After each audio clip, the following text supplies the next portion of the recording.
ये शरीफ, इसके बिनाकारा बेटे शरीफ और जितने भी इसने ख़सम किए हैं इसके वो ख़सम शरीफ, और बाकी दुनिया चीटर है, बाकी दुनिया बदचलन है, बाकी दुनिया जो है वो आवारा है।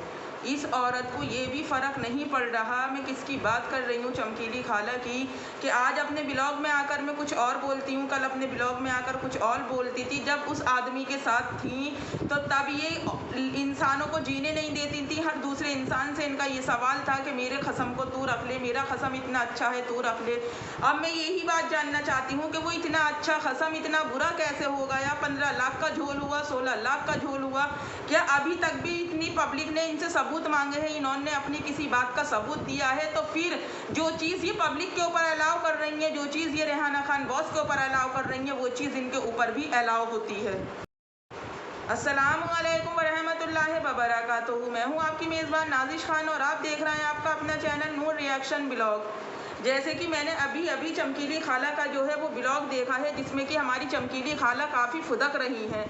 जब 15 लाख रुपये का कोई सबूत नहीं निकला और उन 15 लाख रुपयों को हमारी चमकीली खाला ने क्लियर नहीं किया, तो लगी हमारी चमकीली खाला रेहाना खान बॉस और उस अपने सो कॉल्ड हस्बैंड का अफेयर बताने के लिए। अरे कैसी औरत हो तुम? हम लोगों को तो ये कहा जाता है कि एक औरत ही औरत की सबसे बड़ी दुश्मन होती है। तो आज मैं पर्सनली ये सवाल करना चाहती हूँ चमकीली खाला से कि कितने घर आपने बिगाड़ दिए, कितने घर आपने उजाड़ दिए। वो सारी बातें झूठी हैं, पर पब्लिक के सामने 2 घरों की बात तो सच्ची है। अभी तक भी मेरी समझ में ये बात नहीं आई कि शादी नहीं हुई थी तब भी आपको हस्बैंड मैरिड ही मिला, और शादी के बाद भी आपने हस्बैंड किया तो वो भी आपको मैरिड ही मिला। ये कुछ समझ में नहीं आई कि ये मैरिड हस्बैंडों को करने के पीछे कंट्रोवर्सी क्या थी, क्या मकसद था आखिर आपका? क्यों आप हमेशा जो शादीशुदा मर्द होते थे उन्हीं के साथ शादी करती थी, जबकि एक औरत दुनिया की हर एक चीज़ बर्दाश्त कर सकती है, पर वो अपने शौहर का साजा बांटा कभी बर्दाश्त नहीं कर सकती। अब ये कहती हैं कि मेरे हस्बैंड को रेहाना खान बॉस ने 15 लाख रुपए का लालच दिया। मेरे हस्बैंड के लिए रेहाना खान बॉस ने हर एक चीज़ अवेलेबल की।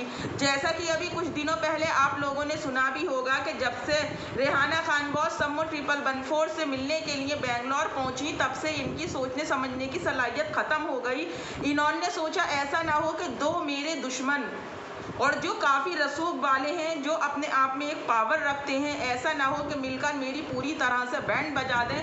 जो इनके दिल में चल रहा था, जो इनके दिल में पनप रहा था, वो चीज़ इन्होंने अपने ब्लॉग में क्लियर कर दी कि तू कटीली से मिलने के लिए मेरे खिलाफ साजिश रचने के लिए ही गई थी। तो देखो जो चीज़ इनके दिल में थी वो चीज़ इनकी ज़बान पर आ गई। अब इनकी वजह से 2 लोग आपस में रिश्तेदारियाँ नहीं निभा सकते, 2 लोग इनकी वजह से आपस में मिलकर नहीं बैठ सकते। क्यों? क्योंकि काने को काना नज़र आता है और चोर को हमेशा चोर ही नज़र आता है। तो खाला जरा होश के नाखून लो। और ये जो मोगली भैया पीछे बैठकर हंसते हैं, अगर इनकी रगों में वाकई इतनी शराफत का खून होता, और नहीं कहना चाहिए पर उनकी शराफत भी झलक रही थी, जो अपनी बीवी के होते हुए गैर औरत के पास जाते थे। ये बात आप भी अच्छी तरह से जानती हैं कि कोई निकाह नहीं हुआ था। क्यों? क्योंकि वो इनसे एज में 20 साल बड़े थे और वो कभी 1 महीने में 2 दिन 4 दिन के लिए इनके पास आया जाया करते थे। जब ये दुनिया से सबूत मांग रही हैं, दुनिया से प्रूफ मांग रही हैं, तो फिर दुनिया की इतनी बातें बर्दाश्त कैसे कर रही हैं? कितने मुद्दे सोशल मीडिया पे उछल गए। अगर ये इतनी खरी और इतनी सच्ची हैं, और देखिए एक बात अभी और मैं आगे आपके साथ क्लियर करती हूँ, तो फिर वो फेक निकाहनामा दिखा के क्या चीज़ साबित करी थी? कोई चीज़ साबित नहीं करी थी अभी तक भी। अगर रेहाना खान बॉस ने या किसी यूट्यूबर ने कोई सबूत नहीं दिया, इनके सबूत देने के इंतज़ार में है। जिस दिन इन्होंने अपना एक ओरिजिनल सबूत दे दिया, उस दिन यहाँ पर सबूतों की बौछार हो जाएगी, क्योंकि कोई भी ऐसे नहीं बोल रहा है, सबके पास सबूत हैं तब इंसान बोल रहा है। अब दूसरी बात इनकी ये कि जब जैसा बाप है तो इसका मतलब बेटा भी वैसा ही होगा। बेटा भी किसी शादीशुदा औरत को ही अपनी कीप बनाकर रखेगा। इतना शरीफ, इतनी शरीफ खानदान का इनके अंदर, इनके बेटे के अंदर खून है। सलाम है आपको खाला, बिल्कुल सही बोलती हैं आप कि आपके बेटे के अंदर किस तरह का खून है। और रही बात ये कि जब गुलशन सत्तानी से पिट रही थी, जब कितनी बार उन्होंने आपको मारा तो नहीं बताया। जब आपके बेटों ने मिलकर उस सैयद शेख, समझ गए, हुसैन शेख, क्लियर कर दूं मैं आपको, हुसैन शेख को जब आपके बड़े बेटे ने मारा था तब कहाँ गए थे सबूत? उसके भी तो कुछ सबूत होंगे। आपके घर में भी तो सीसीटीवी है, कम से कम अपने सीसीटीवीओं को थोड़ी सी तकलीफ दो और पब्लिक के सामने लाओ। जितनी बातें आप बोल रही हो वो भी तो आप पब्लिक के सामने लेकर आओ, तभी तो सामने वाला आपसे मुकाबला करेगा। पर आप तो कुछ नहीं पता, आपको ये नहीं पता कि मैंने अपने पिछले ब्लॉग में क्या बोला है। क्यों? क्योंकि सच हमेशा याद रहता है और झूठ किसी भी इंसान को याद नहीं रहता है। वही कंडीशन इस वक्त में आपकी है। देखिए, आपको जलन हो रही थी सम्मू से, आपकी वो जलन आ गई निकल के बाहर। और आपने सही कहा कि आपके बेटे को कोई गलत साबित नहीं कर सकता। इतना बड़ा लेटर डाल के भी तू मेरे बेटे को गलत साबित नहीं कर पाई। गलत को क्या गलत साबित करना आंटी? और मुझे बता दीजिए, आपकी परवरिश भी दिखती है, उसकी रगों में जो खून है वो भी दिखता है। क्यों? क्योंकि उसका बाप भी एक नाचने वाली पे ही आशिक हुआ था, तो बेटा भी नाचने वाली की ही वीडियो निकालता रहता है। ये कोई उसकी बात नहीं है आंटी, बिल्कुल सही कह रही हैं आप, बिल्कुल सही सही सही। आप कभी गलत नहीं हो सकती, आपको कोई गलत साबित नहीं कर सकता। फिर जब आपको कोई गलत साबित नहीं कर सकता तो आपके बेटे को कोई कैसे गलत साबित करेगा? बताएं, आप वाकई दूध की धुली हैं और सारी दुनिया में ऐब है, पर एक आपके अंदर ऐब नहीं है आंटी, बिल्कुल सही बात है। अब ये मुद्दा भी सुन लो कि जब इन्हें ये पता था कि वो बुढ़ा भगौड़ा इनका हस्बैंड जो है तो वो अजमेर शरीफ के अंदर अपनी तीसरी वाली के साथ है, इनको ऐसी क्या खुजली पैदा हुई कि ये उठकर अजमेर शरीफ में ही पहुंच गई, जबकि अभी छठी शरीफ को तो दिन बाकी हैं, ये तो छठी शरीफ पर जाती थी। ये कौन सी रीत, कौन सा इनका दस्तूर हुआ कि छठी शरीफ को छोड़कर, या फिर हमारी खाला जान का छठी शरीफ कर आने का ही इरादा है? बताएं खाला जान, कुछ तो पब्लिक को बताएं। माना अगर वो बुढ़ा भगौड़ा झूठा है तो सच्ची आप भी नहीं हो, आप भी झोल कर रही हो, आप भी पब्लिक का सी बना रही हो, आप भी पब्लिक को जो है वो गोल गोल घुमा रही हो। कोई दम वजूद नहीं है आपकी बातों में। दूसरों के ऊपर कीचड़ उछालने से पहले आप जो चीज़ हमारे ब्लॉग में देखती हैं वही चीज़ लब लब करके अपने ब्लॉग में बोलती हैं। ज़रा गौर करिएगा अपने ब्लॉग में आप। तो आप कब से इतनी नकल करने वाली हो गई? लग रहा है नाचने के साथ साथ आपको नकल करने की भी, मतलब कि आप पक्की नकलची हो चुकी हैं। सवाल करती हैं ये कि मुझे गलत साबित करो, तो आप भी तो कहने वालों को गलत साबित करो, आप भी तो सबूत दो, जो सबूत पब्लिक से मांग रही हो। आपने कहा कि 50 रुपये के बड़ा पाव खाते हुए तू मतलब वीडियो बनाती है, तो आंटी आप भी तो 50-50 रुपये 10-10 रुपये की मदद करते हुए फ़कीर लोगों के साथ आप भी तो अपना वीडियो शेयर करती हैं। तो फिर जब रेहाना खान बॉस से आपकी जो भी डील हुई तो फिर आपने वो चीज़ क्लियर क्यों नहीं की? जब बुड्ढे को 16 लाख रुपये दिए तो वो चीज़ क्लियर क्यों नहीं की? बताएं ज़रा मेरी बात को। और जब कासिम सत्तानी की बातों में आप वाकई उसकी बीवी हैं और आप वाकई उसके निकाह में हैं, तो फिर आपने ये चीज़ शेयर क्यों नहीं की पब्लिक को? ये चीज़ सबूत के साथ आपने बताई क्यों नहीं? क्या पब्लिक का ऐसे ही गोल गोल घुमा रही थी? क्या पब्लिक का ऐसे ही सी बना रही थी? आखिर कब तक पब्लिक का और आपको फॉलोवर्स की ज़रूरत नहीं है। बेवकूफ़ लोग हैं जो आपको फॉलो कर रहे हैं, बेवकूफ़ लोग हैं जो आपको सब्सक्राइब कर रहे हैं। क्यों? क्योंकि आपको तो ज़रूरत नहीं है। जो चीज़ आपके दिल में थी वो चीज़ आ गई, आपको अपने सब्सक्राइबर की नहीं, आपको सिर्फ अपने व्यूज़ की टेंशन है। आपने कहा ना कि मुझे सिर्फ अपनी कमाई की परवाह है, मुझे अपने फॉलोअर सब्सक्राइबर की परवाह नहीं है। तो फिर ये कैसे लोग हैं जो आपको इतना सब्सक्राइब करे पड़े हैं? या फिर ये भी चोरी के हैं? क्योंकि आपकी हर एक बात में झोल है, तो हो सकता है आपके सब्सक्राइबरों में भी झोल हो। 15 लाख रुपये वाकई इसके हाथ में नहीं आए थे। क्यों? क्योंकि यहाँ पर 15 लाख रुपये लेने के लिए, उनका गबन करने के लिए इसने उस बुढ़े ढक्कन का इस्तेमाल किया था। यहाँ पर इसने अपने हस्बैंड को भी ना छोड़ा, जिसको कह रही है नहीं बैठ बैठ के ये औरत कि मेरा हस्बैंड है, मैं अभी भी उसके निकाह में हूँ। जब निकाह में है तो फिर कौन सी शरीयत इसे इजाज़त देती है कि अपने हस्बैंड के खिलाफ इतना बोल, इतनी बदतमीज़ी, इतनी गंद बरसा अपने हस्बैंड के लिए? बताएं ज़रा, मेरी बात का जवाब दें आप सब, अगर मेरी बात गलत है तो।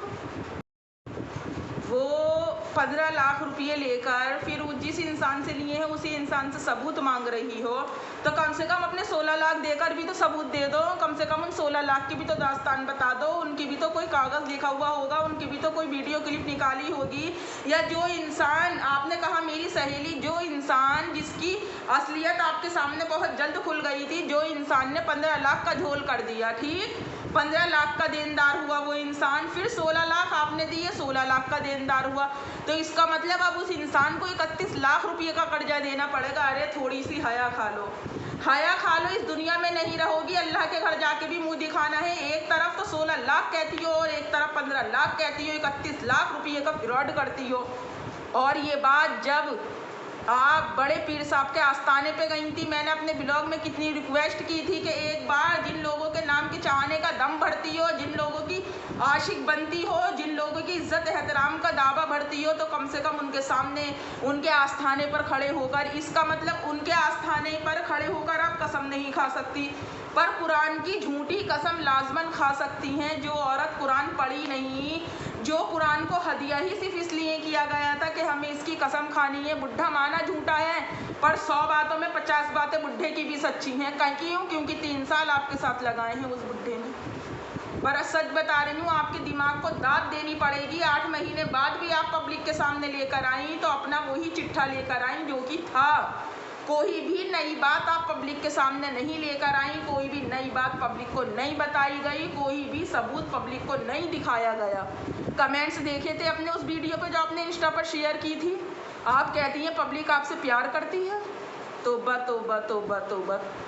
सच में हकीकत बात है ये कि वाकई आपके दिमाग की दाद देनी पड़ेगी। आप सही कहती हैं, आप अकेली औरत पूरी दुनिया का सी बना रही हैं। जिसका पैसा लिया है उसका भी पोपट बना दिया, उस बुढ़े को घर रखकर झाड़ू पोंछा करवा कर महीने की उसकी पगार ना देकर उसका भी सी बना दिया।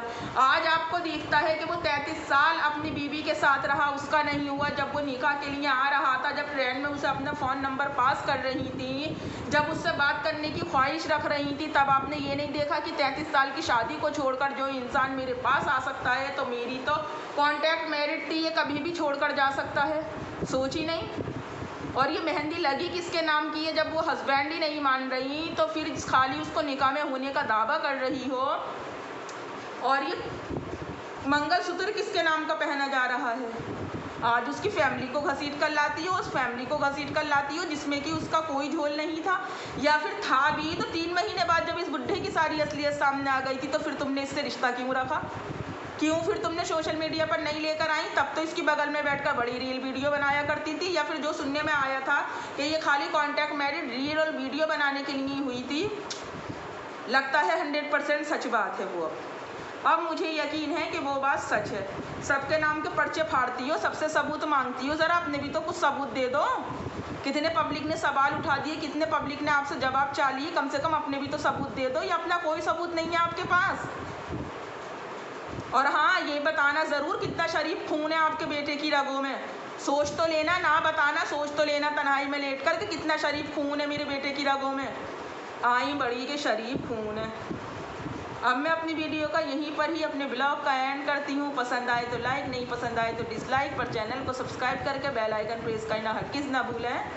नेक्स्ट वीडियो में फिर मुलाकात होगी, तब तक अपना और अपनों का ढेर सारा ख्याल रखें। अल्लाह हाफिज़।